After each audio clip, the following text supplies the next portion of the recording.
tarde.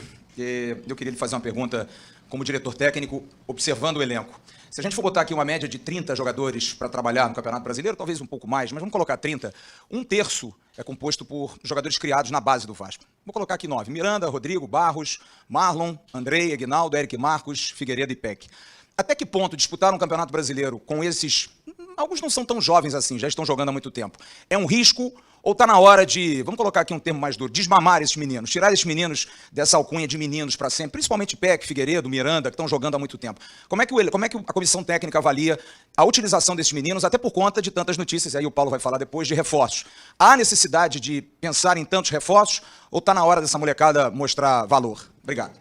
Não, eu acho, primeiro, o termo desmamar, não é bem por aí não. Prefiro dizer que eles já tiraram a fralda descartável há algum tempo. Eu acho 30 um número perfeito. Porque a partir do momento que você tendo 4 goleiros, você vai jogar uma competição com 26 jogadores de linha. A tua conta está perfeita, então não está nem para mais nem para menos, porque de um plantel você tem 30% de jogadores feitos na base, eu acho que é o ideal. Ainda mais para um clube, hoje, como é o Vasco da Gama, um clube empresa. Então, não seria, eu acho que, difícil, mas se torna, a nível de treinamento, da maneira que o Maurício trabalha, você ter um número excessivo de jogadores, no momento, é prejudicial, porque será apenas uma competição. Então, eu não tinha nem feito uma análise ainda real desse número, mas se for 30%, estou muito feliz. Você quer saber o que às vezes eu me questiono? Eu li um texto, só vi o texto, não li a matéria, o conteúdo, de que o Barbieri poderia ter colocado o Vasco mais defensivamente no primeiro jogo, pela entrada do Galhardo. No meu modo de pensar, nós não fizemos um grande jogo no primeiro. E no segundo, com mais um jogador, esse sim de marcação, que foi o Rodrigo, nós fomos totalmente superiores. Está na hora, como é que o cara vai dizer que o cara deixou de ganhar porque foi muito ofensivo no primeiro jogo? Se você botar 4 volantes, vamos dizer que perdeu porque foi defensivo demais. Cara, está na hora de chega um pouco disso. A gente quer clareza, porque às vezes você está vendo o jogo, você escuta comentários, você... Não, todos nós estamos assistindo o jogo, nós somos idiotas ou somos cegos. Me diga isso. No segundo jogo, o Vasco foi gigante. Esse é onde vocês vão querer chegar. Não fomos gigantes na quinta-feira. Não, fomos bem pequenos, fomos muito mal, fomos horríveis.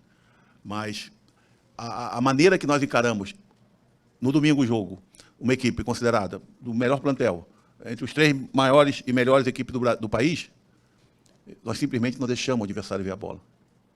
Se você analisar friamente, nós não deixamos o adversário ver a bola. E depois aconteceram detalhes que não vem mais o caso. Então, fico contente com esse número, porque não é um número calculado. O jogador ele vem para cá, se incorpora pela capacidade, pela qualidade e por tudo aquilo que ele passar no convívio, na relação. Né? O jogador que tem uma condição muito boa embaixo, chega aqui, ele sente, vai ter que levar um tempo enorme para se adaptar. E nós não podemos perder mais esse tempo. Então o jogador chegou aqui, se ele está ali, tu pode ter certeza que ele tem qualidade e a possibilidade de jogar é muito grande. Abel, boa tarde, Roberta Barroso da ESPN. Uma questão, gostaria que você fizesse mais a fundo, você falou um pouquinho aí do trabalho do Barbieri, gostaria que depois dessas competições, eliminações, que você fizesse essa avaliação do trabalho dele com as peças que hoje vocês têm. O Brax vai falar agora, daqui a pouquinho, mas lá atrás foi falado que 90% do elenco estaria fechado agora em abril. Quantas peças ainda faltam? Vocês estão no mercado? A tendência é que nessa próxima semana o torcedor do Vasco receba novidades em relação à chegada de atletas? Por pouco que eu conheço, o Paulo pode ser muito mais categórico nas afirmações dele, mas por pouco que eu estou conhecendo, trabalhando num clube empresa, e conhecendo o Paulo, eu não perguntei se ele não, viu? Mas nós, ou ele, nunca mais vai poder dizer, não, está fechado. Não é isso. Porque aqui se tem condição de sempre se abrir o mercado. As coisas aqui estão sendo feitas de maneira muito claras entre nós. Isso me deixou muito satisfeito, porque eu cheguei aqui, é um carro novo para mim, que eu falei, ei, vou ver se eu consigo botar a cabeça fora d'água. Porque ele me deu essa denominação, foi o Paulo que me contratou, que me deu essa denominação, diretor técnico. No fundo, eu me acho um auxiliar invisível, entendeu? estou ali para ajudar, para formar conceitos, para, de repente, tirar dúvidas de dúvidas. Porque tudo aquilo que eu passo é aquilo que eu vivenciei. Porque tudo que tu pensar no futebol, eu passei. Então, é assim, nós sentamos, nós conversamos, tem o departamento de mercado, tem o departamento de scout, e vai para ele como responsável por isso tudo, por mim pelo Barbieri. Então, o trabalho do Barbieri foi muito bom, porque ele começou do zero. Né? Ele começou do zero. Analisa, 5 jogadores de defesa, não tem hoje considerado um titular do ano passado. Você tem o Peck, que não era titular ano passado na parte ofensiva. O próprio Alex, o Pedro, né, o Jair. Então, você vai vendo que isso é um trabalho de construção. E explicando e sendo mais claro, nós começamos o campeonato, os 2 primeiros jogos, com a terceira equipe, muito bem dirigida pelo Emílio, não conseguimos vencer, empatamos os 2 jogos. Chegou a equipe que fez pré-temporada nos Estados Unidos, fez o primeiro jogo, vencemos, e enfrentamos o Volta Redonda. Perdemos, Cariacica. Se você vê a posição que o Vasco ficou depois daquela derrota, ninguém dava mais o Vasco como um classificado entre os 4. E o Vasco veio conseguir essa classificação antes do último jogo contra o Bangu. Então, isso tem causas, tem motivos, obviamente tem muito a ver com a capacidade do grupo, do plantel, e essa relação comissão técnica e jogadores. Há um crédito, uma credibilidade mútua, recíproca. Haja visto, tem que voltar novamente a frisar, a maneira que a equipe enfrentou o jogo de domingo passado. Se não há uma credibilidade daquilo que o treinador quer, daquilo que o treinador passa, contra o adversário do tamanho que tem, os jogadores não iam comprar a ideia de que naquele jogo eles não iam poder jogar e não jogaram. Então foram muito bons. Isso só nos aumenta, não só responsabilidade, mas uma esperança muito grande. E nós já estamos loucos para começar o Brasileiro. Estamos loucos, porque já vamos ter 2 jogos pegados logo, que vai ser para nós pegado, mas vai ser para eles também, que é Atlético Mineiro fora e Palmeiras. E fica, por quê? É aquilo que nós sentimos no jogo passado. Porque não foi só enfrentar o Flamengo bem. Se você fizer uma análise, da maneira que saiu da quinta-feira, saímos todos muitíssimo mal. Da maneira que saímos quinta-feira, para 48 horas depois, porque o jogo terminou quase meia-noite, na quinta, você enfrentar um adversário que naquele momento já tinha revertido a vantagem e ter tido uma resposta mental muito grande. Isso aí nos encheu de coisas, de subsídios de que nós vamos precisar e que nós vamos ter, com certeza, no Brasileiro. Então, é uma convicção. Então, é um trabalho de alto nível, é um trabalho de verdade, é um trabalho de muita informação, que é a maneira dele trabalhar, de muito plano tático e sem medo. Simplesmente isso. O Vasco é um time hoje que não tem medo. Né? Você analisar a partida que fez contra o próprio Fluminense, na que perdeu, jogou melhor. Depois venceu o Botafogo, jogando ligeiramente melhor. Teve depois uma derrota, uma vitória com o Flamengo, e 2 derrotas, onde, no meu modo de pensar, uma merecida e a outra nada. Um empate, nós íamos estar lamentando até agora. Estou te sendo totalmente sincero, porque eu não sou de abobrinha. Então, o trabalho dele é muito bom. E nós estamos muito contentes com isso. Porque, até por essa integração, por esse crescimento de jogadores que nunca jogaram juntos, desses jogadores da base que subiram, que estavam na copinha aí há 1 mês e pouco atrás, 2 meses. Então, nós estamos realmente muito satisfeitos. Fala, Bel. Wellington Campos, Rádio Tupi. Tinha várias perguntas para te fazer, mas me ocorreu uma dentro da sua resposta. O torcedor do Vasco, nas últimas semanas, até medindo força com esse time do Flamengo, que a gente sempre fala, hoje é um dos melhores ao lado do Palmeiras. Aonde que esse Vasco pode chegar no Campeonato Brasileiro? Você, pela sua experiência de campo, agora, como diz você, um diretor técnico invisível, com essa qualidade do Maurício, com a qualidade do grupo, o que o torcedor pode esperar do Vasco da Gama no Campeonato Brasileiro? Muito. Pode esperar mais ou menos isso que ele viu domingo. Porque eu creio que, da maneira que enfrentou esse adversário domingo passado, adversários com menos valor técnico, talvez no Brasileiro se tornem sempre mais difíceis, mas vai ver isso aí. Porque nós temos aquele grau de atuação a probabilidade de vitória ela é muito grande. Então, eu não posso, não consigo, gostaria. Mas tudo aquilo que é possibilidade dentro do Vasco de chegar, nós vamos chegar. O Vasco vai fazer um grande brasileiro. Não tem dúvida disso. Não tenho dúvida nenhuma disso. Eu tenho essas coisas meio malucas comigo, né? Eu fiz algumas observações lá atrás, inclusive jogador para a seleção. Os caras diziam que eu estava maluco, estava gagá, né? Assim. Mas eu acho que vai fazer um grande brasileiro, não tem dúvida disso. E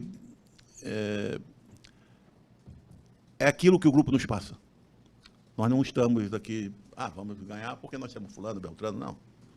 Porque estamos formando uma equipe.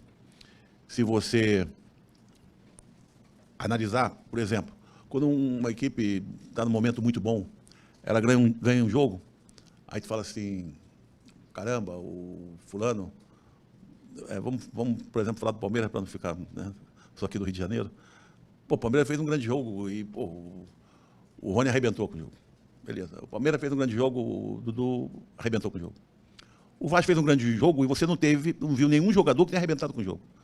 Quer dizer, isso mostra que tem coletivo, que tem trabalho, que não precisou para aquela figura, que é uma figura de destaque. Não, nós temos muitos destaques dentro daquilo que nós queremos, que nós vemos como equipe. E é dentro de jogadores, dentro desse perfil, que ele não para de... É difícil falar com ele, é difícil ele atender telefone, é difícil ele responder mensagem, porque não para. Mas não é assim, não é por acaso, não. Tem que ter uma série de coisas para chegar e entrar aqui. Uma coisa é certa, hoje todo mundo quer vir para o Vasco. A notícia boa corre rápido também, não é só ruim. Abel, boa tarde. Débora, dos canais Globo, tudo bom? Abel, fala pra gente, agora o Vasco tem um intervalo grande até o início do Campeonato Brasileiro, são mais de 3 semanas. Qual é o planejamento? Como é que o Barbieri pretende aproveitar esse período? Vocês têm jogo treino, amistoso, marcado? Qual vai ser a importância de ter esse período sem desafios para poder entrar forte nessa volta ao Brasileiro Série A? Primeiro nós vamos ter É o tempo bom. O Andrei não está aqui, né? Mas principalmente sair ele, seria um tempo bom. Porque é uma coisa... Eu nunca vi na minha vida. Eu joguei Torneio das Américas no Paraguai, pré-olímpico, Olimpíada. Eu nunca vi isso. Jogar de 40 em 48 horas. Nunca vi isso na vida. E ele jogou todos os jogos. Você lembra? O Marlon machucou. Então, primeiro, um tempo muito bom e hábil para jogadores como o Marlon Figueiredo e o Luca Regiano voltarem ao nível normal. Né? Que esses jogadores tiveram que participar de alguns jogos vindo de contusão. Né? Quase que um mês. Então, nesse aspecto vai ser bom. Nesse tipo eu não entro no critério, eu vou falar de tático, mas não entro em detalhes sobre ele. Mas no nível, naquilo que o Barbieri colocou domingo, da maneira de jogar, eu acho que, primeiro que ele foi felicíssimo demais, entendeu? Mas requer uma equipe com intensidade, que ninguém esperaria que nós teríamos, pelo jogo de quinta-feira. Nem no aspecto físico, nem no aspecto mental.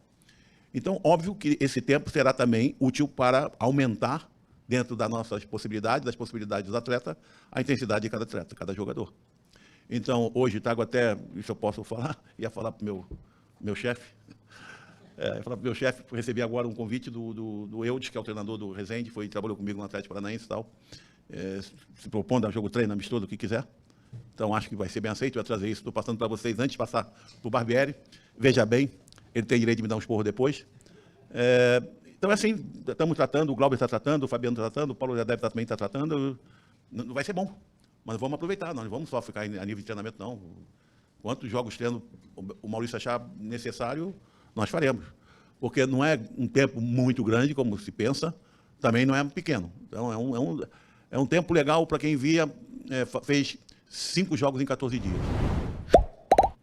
Abel, Tébaro do Grupo Globo aqui, boa tarde. Eu queria que você falasse um pouquinho mais sobre o Orelhano. Você falou nele nessa resposta anterior, que acha que vai ser um tempo bom para ele retomar o nível técnico ideal dele. Mas fala um pouquinho mais para a gente sobre o que você tem visto do Orelhano, porque sempre existe uma expectativa muito grande, é o reforço em que o Vasco mais investiu até o momento. É um dos poucos jogadores que o Vasco contratou para o ataque, então também existe essa expectativa, a torcida quer ver muito ele jogar, mas ele teve todo esse problema de lesão, ainda não estreou como titular, por exemplo, ainda não iniciou um jogo ainda como titular. O Barbieri até comentou uma vez numa coletiva, assim que foi anunciada a lesão dele, que achou que talvez por ele ser um pouco tímido, e todo mundo fala mesmo que o Aureliano é muito tímido, talvez ele pode ter sentido alguma coisa e não comunicou na hora, e depois acabaram descobrindo essa lesão. Então, fala um pouco mais sobre o Aureliano, como é que ele é no dia a dia, muito tímido mesmo, o que vocês esperam para ele pro decorrer da temporada? Não, ele está se soltando.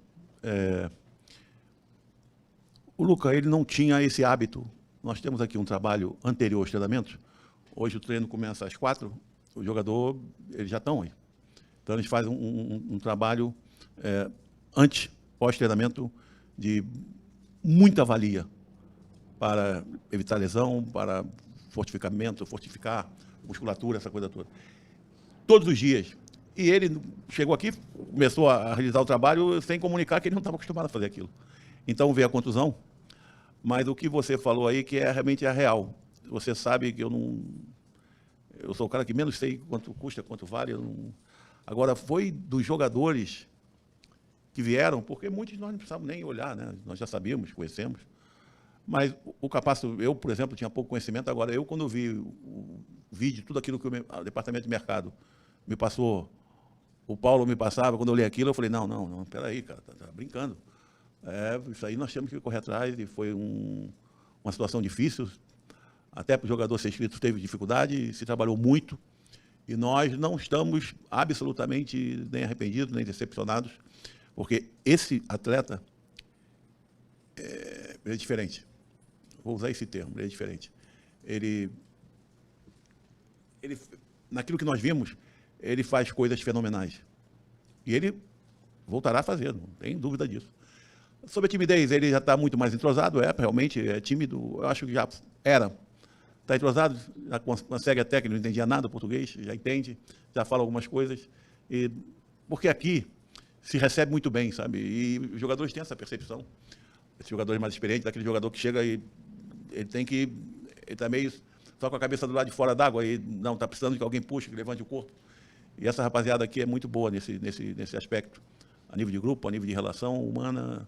Então ele está bem, e com certeza agora aí com esses jogos, treinos, essa coisa toda, ele vai ter uma sequência maior, assim como eu te falei do Figueiredo também, do Marlinho, porque são jogadores de potencial que não é aquilo que eles apresentaram, que nós conhecemos, que é de alto valor, é de alta produção, é de competitividade. Então esse momento também vai ser para isso.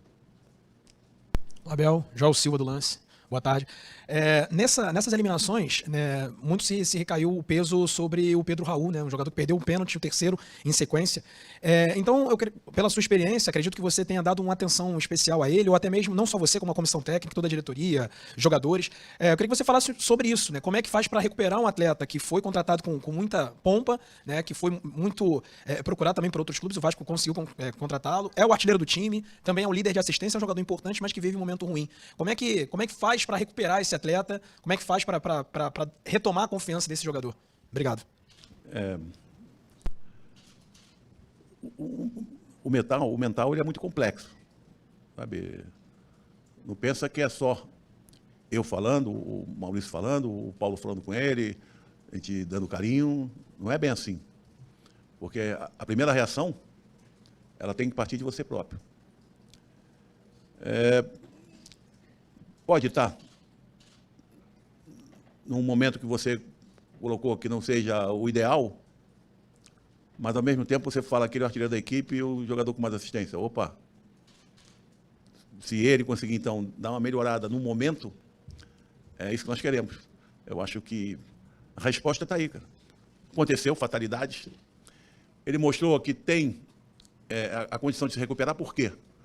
Porque ele, mesmo tendo perdido os 2 pênaltis, chegou num momento onde nós jogamos, naquele jogo horrível, na hora do pênalti decisivo, se ele não é forte mentalmente, ele não pegava a bola. Ele ia virar as costas, olhar para olhar para não, vai você, eu não vou. Ele foi. Então nós queremos que ele continue assim, sendo artilheiro, sendo com uma assistência e, claro, voltando ao momento que ele estava um pouquinho atrás. E agora vai começar do zero, cara.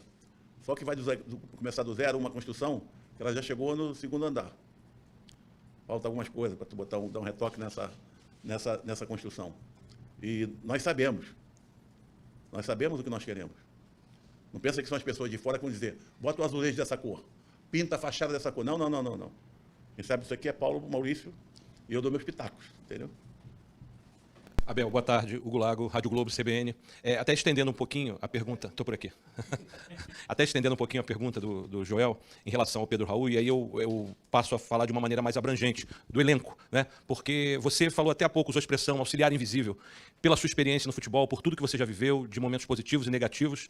E a gente sabe que quando o resultado não vem, ainda que num primeiro momento, isso soa de forma cruel, principalmente quando o trabalho está acontecendo e está mostrando evolução, que eu acho que é o que está acontecendo aqui. E eu queria saber de você, como é que um profissional experiente como você, que faz parte dessa liderança do departamento de futebol, junto com o Paulo, junto com o Maurício, trata com esses jogadores para não deixar que esses resultados negativos, essas eliminações, soem como algo negativo dentro de um momento em que o Vasco apresenta uma evolução? É assim, nós viemos para cá na sexta-feira extremamente preocupados. Pelo que nós vimos, pelo que nós sentimos, pelo que o nosso torcedor sentiu. Foi até uma forma um pouquinho diferente daquilo que vinha acontecendo nos jogos, mas dentro de uma racionalidade legal e justa, né? Também já fui torcedor de arquibancada. Mas nós levamos um pouco essa dúvida, que a coisa na sexta não era boa, na fisionomia, a gente conhece na fisionomia, no olho. No sábado ela deu uma melhorada muito boa. Maurício colocou as ideias dele, que ele pensava para o jogo. Estudou muito o primeiro jogo. O que ele fez me surpreendeu. E talvez tenha surpreendido os jogadores. Talvez isso tenha feito que os caras saíram daquele momento de tensão, de receio, daquilo que a resposta tinha sido dada 2 dias antes. Mas, depois do domingo, quando nós vimos a postura que teve em campo, nós vimos que eles foram muito fortes mentalmente. Então, o meu trabalho diminuiu, o do Paulo diminuiu, o do Maurício, porque houve resposta. E ela foi muito imediata. Ela não foi um jogo de domingo para domingo, foi um jogo de quinta para domingo, valendo uma colocação na final do campeonato. Que ninguém acreditava que nós entraríamos nos quatro. Estou te sendo sincero. E, de repente, nós viemos até ter a vantagem dos resultados na semifinal. Então, isso também são pontos que nós consideramos. Esse ano aí que, para nós, estou dizendo, nós queremos ganhar. Não deu? Também não deu. Mas nós não engolimos ainda. Não pensa que nós estamos sarados, porque não tem nada para sarar isso aqui, cara. A gente volta e meia aí, Paulo, não sei o que, Maurício. Porra, veio o negócio do jogo do ABC. Mas nós temos plena convicção de que vai ter resposta. Cara, para muita gente, para nós, o que nós pensávamos no início, que nós íamos estar começando agora, como equipe. E já veio uma resposta muito boa. 100%? Não. Nós sabemos que temos que melhorar. Um bom pedaço. Mas já nos deu uma certeza de que nós não começamos a laje de forma errada, sabe? As fundações foram bem feitas. O Vasco hoje já tem uma espinha, né? Jogadores, já se falando de seleção brasileira, jogadores quase, né? Não vem assim, oferecimento direto, mas vem via intermediário, ou um atleta que é conhecido dele, ou um cara da imprensa de vocês, ou até um empresáriozinho. Pô, fulano quer vir jogar no Vasco. Cara, isso está muito bom para nós, sabe? Eu te digo porque trabalhei aqui em 2020. O Vasco é esse tamanho, mas ninguém queria vir para o Vasco. Eu sabia qual era a história do Vasco naquele momento. Hoje não. E o torcedor pode estar convicto disso. Eu já falei, cara, eu boto minha cabeça a prêmio. Vai fazer um campeonato brasileiro digno do tamanho do clube. Tudo bem, Abel? Aline Nastari, TNT Esportes. Ó, faltam mais 2, depois de mim, ela tá acabando. Eu vou seguir a linha mais ou menos do Hugo, mas por um outro aspecto. Você fala do que o Barbieri falou para os jogadores, você algumas vezes até aqui na entrevista ressaltou essa mudança de postura da quinta, do jogo de quinta, da forma como foi, ao mesmo tempo que você diz que o Vasco não foi gigante, que o Vasco não foi Vasco. para a postura do jogo de domingo. E eu soube que, apesar de você não ter dito isso aqui claramente, essa postura de auxiliar invisível teve um papel muito importante nisso. Que você teve papo individual com alguns jogadores, que você teve um papo coletivo e isso mudou o ambiente. Eu queria que você falasse um pouco com a gente dessa função, né? Acho que é algo que você sempre teve muito forte, assim, ou enquanto treinador, como que é poder fazer isso e como foi essa conversa. O que você, de fato, falou para os jogadores, o que você sentiu, como você escolheu esses jogadores individualmente para falar, se você puder dar alguns detalhes pra gente. E se você teve que fazer isso novamente agora, depois do Campeonato Carioca, porque foi uma derrota bem diferente da derrota contra o ABC. Primeiro, é que quando eu vou falar com algum atleta, o Maurício sabe primeiro. O que você acha de eu falar com fulano? Sempre ele saberá. Ou já houve uma situação, eu cheguei no treinamento, eu achei que um jogador estava com a fisionomia diferente, eu falei, não gostei da cara do fulano. Vou chegar nele, tá bom? Tá. Fui lá saber. Falou que tá tudo bem, que estava cansado. Eu não engoli, mas foi isso que o cara me falou. Então, primeiro é isso, tudo é dessa maneira, entendeu? Então, daquilo que nós pensamos, fica muito explícito, muito claro aqui, depois da folga, na quarta-feira, ontem. Aquilo que o Maurício pensa, normalmente é aquilo que nós pensamos, às vezes com algumas... não é, nunca as opiniões podem ser unânimes, óbvio. Mas o papo rola dentro daquilo que ele acha necessário. Ou que eu sinto e coloco para ele, Maurício, hoje vou falar com o grupo. Ontem eu falei. Eu gostaria imensamente de abrir meu coração, mas só que eu não posso dizer para você que eu falo com eles. Não tem como, cara. Como é que eu vou... Sabe por quê? A grande coisa do treinador é quando ele começa a entrar dentro da cabeça dos atletas, então, bota aí, vamos falar no número que nós falamos há pouco aqui, 30. Já dá para entender que são 30 cabeças totalmente diferentes. Totalmente diferentes. Solteiro, casado, viúvo, bem casado, sacana, que bebe vinho, que bebe cerveja, que bebe não sei o quê, rico, ganha pouco, não tem carro, chega no treino de Uber, tem tudo que tu pensa. É culto, é inculto. Mas tu tem que entrar na cabeça dele, porque tu tem que colocar no mesmo caminho. Porque ele tem que entender as ideias. Tu acha que são todos que entendem as ideias rapidamente? Não. Então, assim, é muito, sabe? Você entrar e eu estou chegando, e ainda nesse carro aí que o Paulo me colocou.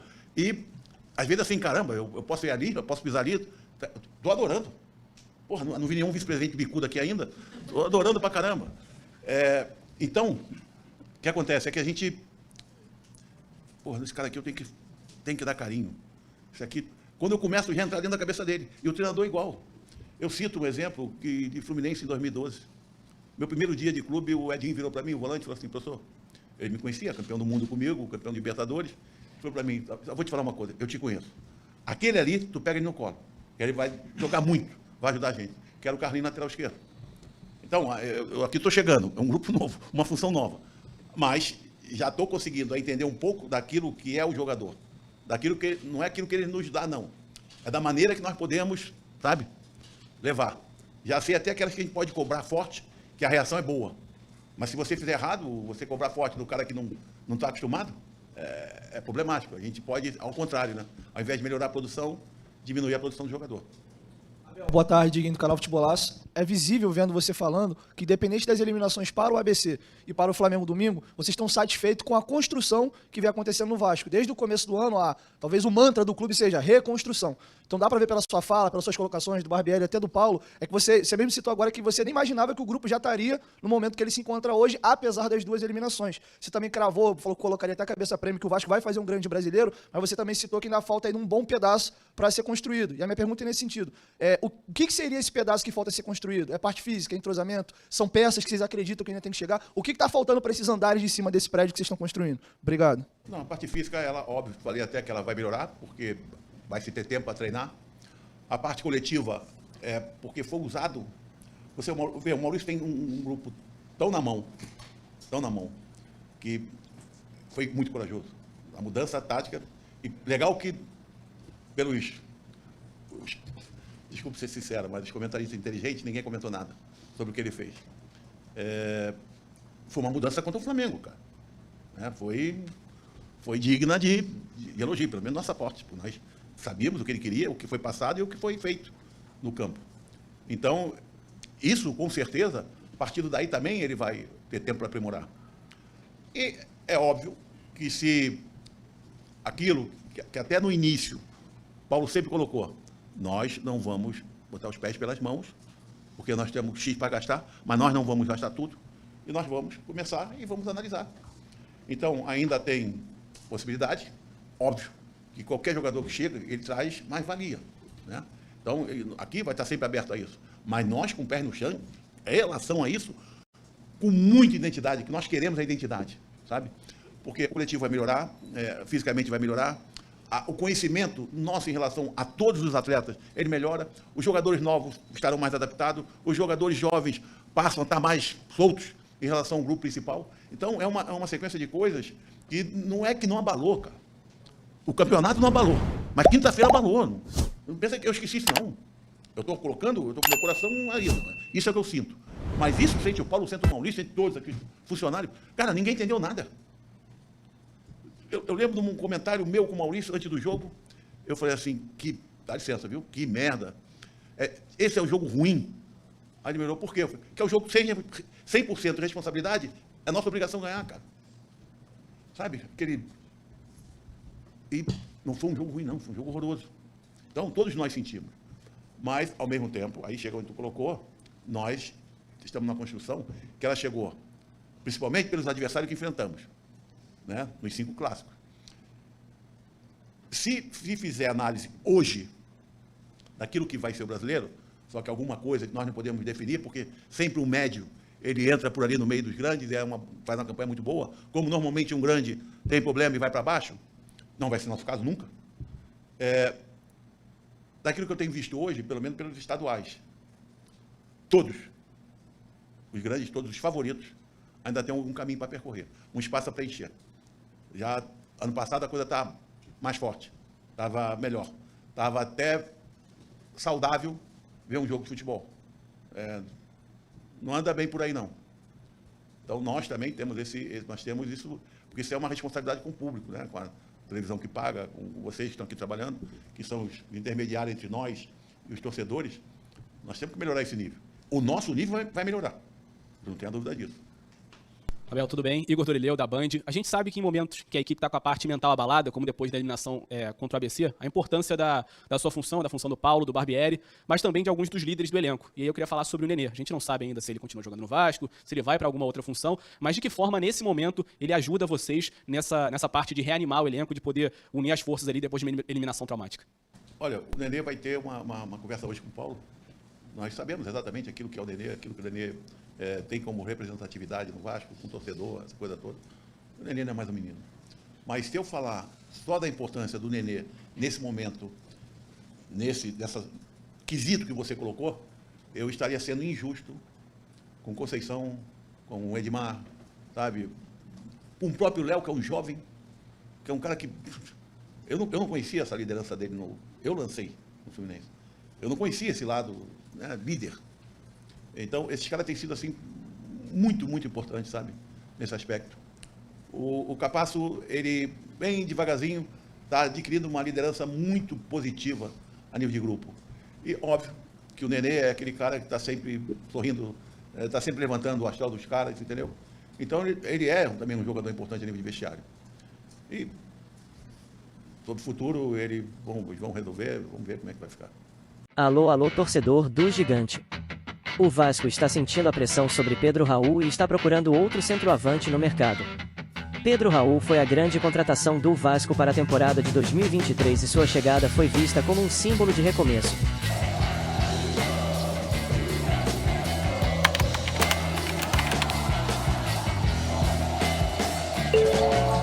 Embora tenha feito bons jogos, seu rendimento caiu nas últimas partidas. Ele chegou a ser vaiado pela torcida. Isso alertou o clube, que agora busca um jogador para dividir as responsabilidades com o camisa 9. A chegada de um novo centroavante é tratada como prioridade pelo Vasco, que está correndo contra o tempo para entregá-lo ao técnico Maurício Barbieri, antes do fechamento da primeira janela de transferências em 3 de abril. Diversos nomes estão sendo especulados, incluindo o atacante Henry Martín, jogador da seleção mexicana, que tem contrato com a América do México até junho de 2024. Logo voltarei com mais informações sobre o nosso Vascão. Se gostou, deixe seu like. E comente o que você acha sobre a situação de Pedro Raul e a possível contratação de Henry Martin pelo Vascão. Muito obrigado e até a próxima. Tchau, tchau.